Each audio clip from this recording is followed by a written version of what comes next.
Next problem na ta ha. Sige, so an inverted square pyramid has a height equal to 8 meters and a top edge equal to 3 meters. Initially, it contains water to a depth of 5 meters. A. What is the initial volume of the tank in the water? And B. If the additional water is to be pumped into the tank at the rate of 20 gallons per minute, how many hours will it take to fill the tank? So, inverted pyramid siya, class. Ana siya. Kanya imuhang water. Nakay tubig somewhere here. Sorry kasi kung agi. So, kani, square pyramid, ang edges is 3, 3. Square lang man na siya. Height, 8. Ang imong water is at a height of 5 meters po. Okay. So, ang ginapangita first sa problem, change color ko ba kay lahi kay dain kayo. Letter A, initial volume sa water sa tank. Initial volume of the water in the tank.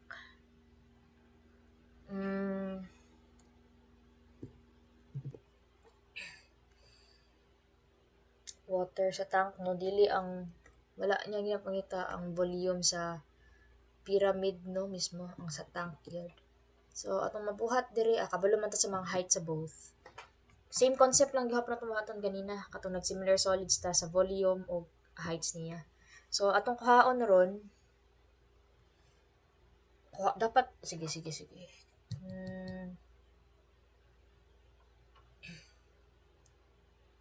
Sige, kuhaan sa gud nato ang volume sa kanang pyramid nato. So volume sa pyramid is pila? 1/3 base times height raman, di ba? 1/3 ang base is 3 squared lang man, ang height is 8. Pila man ni siya, class? VP is pila? 24 meter cube.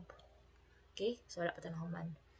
So kabalo naman sa volume aning dako sa imong pyramid. So pwede ka mag VP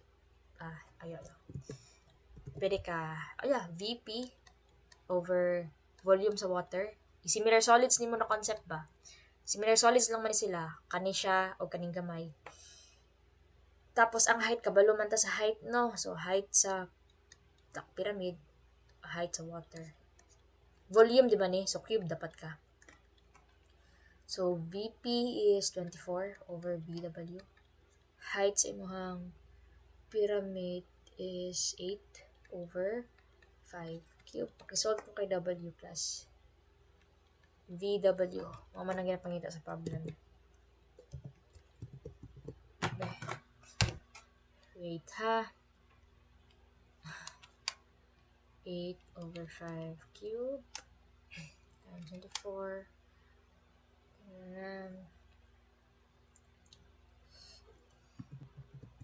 Okay, ang makuha niya na answer is 5.86. 5.86 meter cube. So, muna siyang initial volume sa imong water, ha? That's your letter A. Letter B,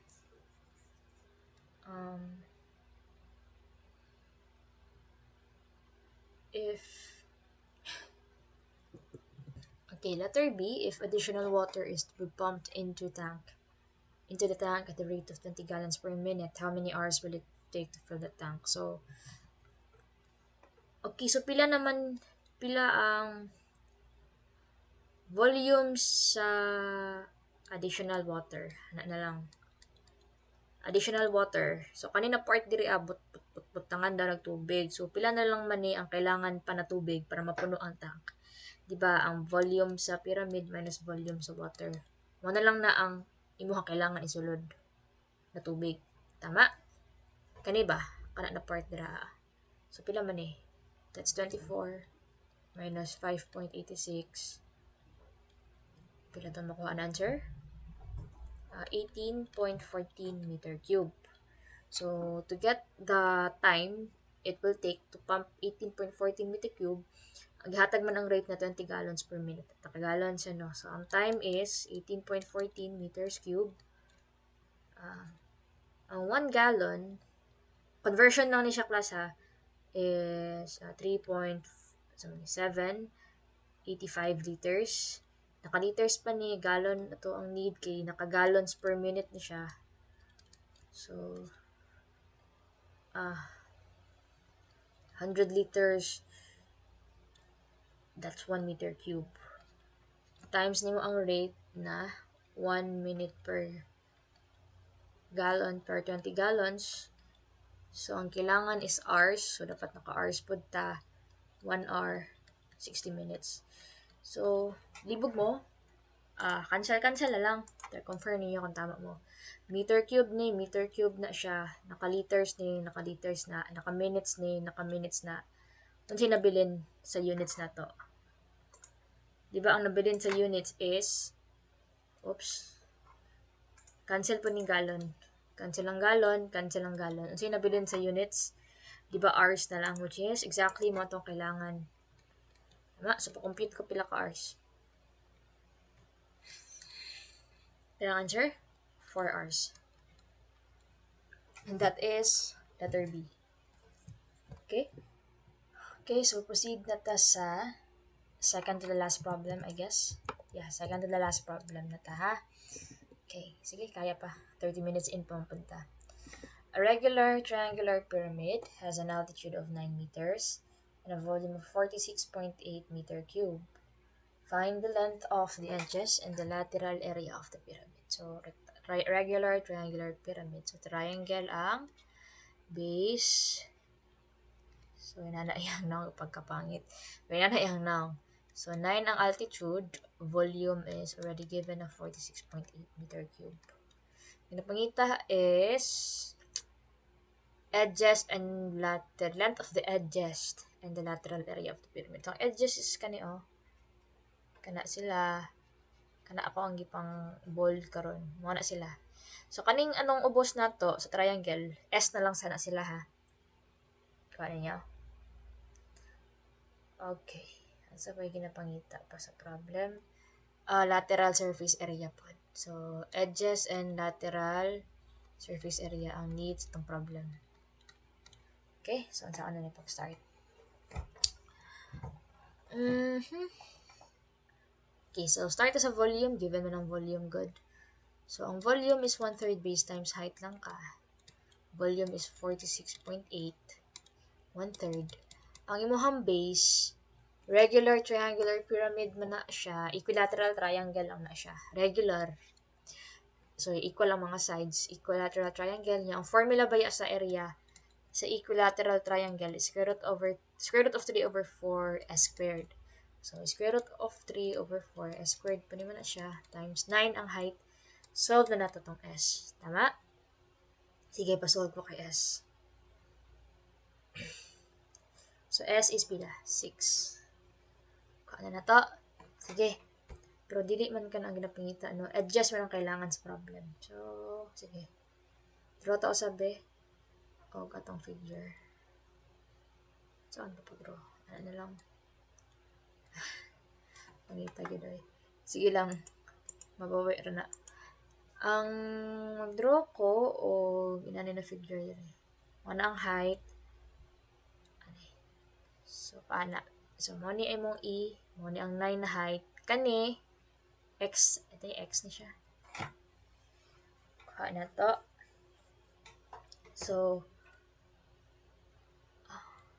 3 na dira, 3 na dira, making it 6. Tunga naman eh. Okay. Saan sa man na ito mabuhat? Solve na to ning kani?